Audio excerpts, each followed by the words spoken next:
essa notícia que surgiu na última sexta-feira sobre a SAF do Bahia, ela ratifica algo que para mim está muito claro com relação às SAFs que estão vindo para o futebol brasileiro. O objetivo é trazer jogadores novos, pegar a base que os clubes já têm e ter lucro. O objetivo maior é esse. Você tem na SAF do Bahia 200 milhões de reais que são de estrutura, e a estrutura fundamental, que o Bahia inclusive não tem preocupação com relação a esses 200 milhões, porque eles não são, pelo que foi dito na reunião do Conselho Deliberativo do Bahia pelo presidente do clube, na apresentação, eles não são obrigatórios, mas seriam essenciais para o objetivo que o próprio City tem, que é fazer com que o CT do Bahia tenha um CT que hoje tem 4 campos, tenha um CT muito mais qualificado, modernizado, etc. Por quê? Trazer jogadores para fazer lucro com venda, e um dos objetivos do grupo foi dito que está na lógica de trazer jogadores novos para jogar no Bahia e depois esses atletas irem, evidentemente, fazer com que o grupo ganhe dinheiro, uma vez que comprou, que pretende comprar 90% do futebol do Bahia. A primeira diferença que já se vê no contrato feito com o Bahia, diferentemente daquilo que foi feito com o Vasco, com o Cruzeiro e com o Botafogo, diz respeito ao pagamento da dívida. O Bahia tem uma dívida de cerca de 300 milhões e mais uma discussão em torno de 140 milhões que está na justiça com o Banco Opportunity.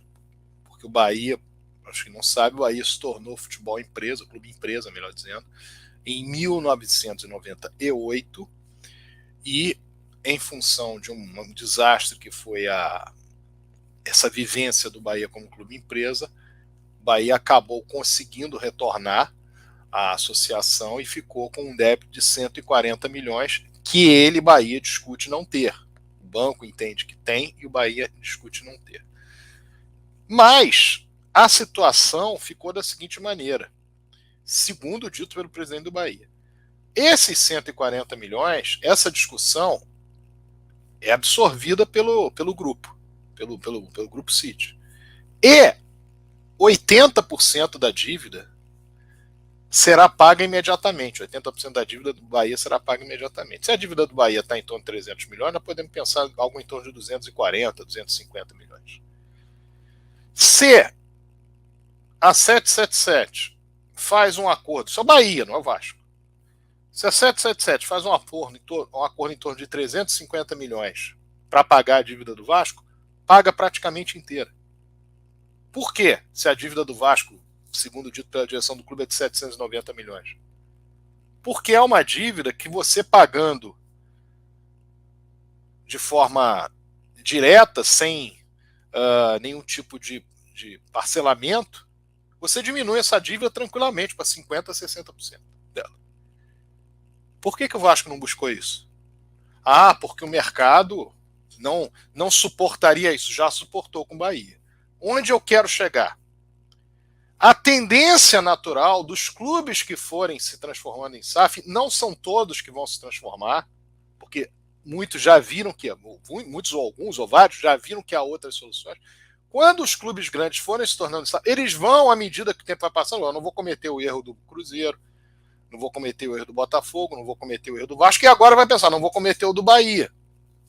Claro que no Bahia existe ainda essa questão de que a ideia é o lucro, utilização de base para lucro. Então, quem fizer um próximo provavelmente vai fazer observando isso. Olha, no Bahia já me pagaram a dívida. Por que na tua proposta aqui, você já não paga a minha dívida? Ou você não me põe um dinheiro na mão que eu possa pagar essa dívida praticamente inteira? E aí outras exigências virão com o tempo, até chegar o ponto em que alguns clubes não darão o controle acionário para quem for parceiro na SAF. E aí, de fato, será parceiro.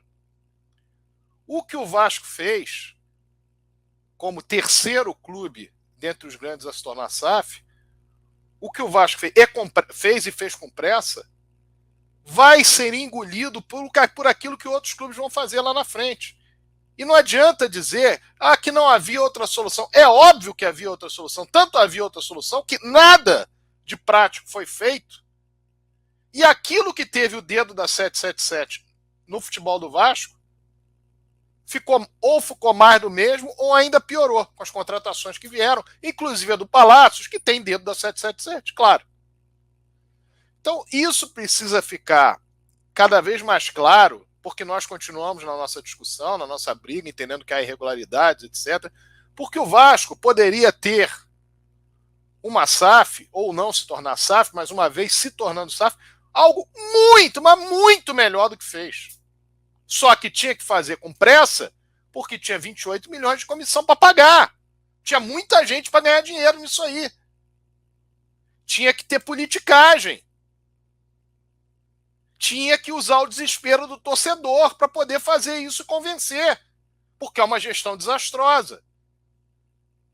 E o que nós vimos foi algo dito durante 6 meses, eivado de vícios de origem, eivado de vícios no que diz respeito à forma como foi feito, e cheio de mentiras, que estão hoje sendo vistas, considerando aquilo que falava 2, 3 meses atrás e o que está acontecendo hoje, no dia 26 de setembro de 2022.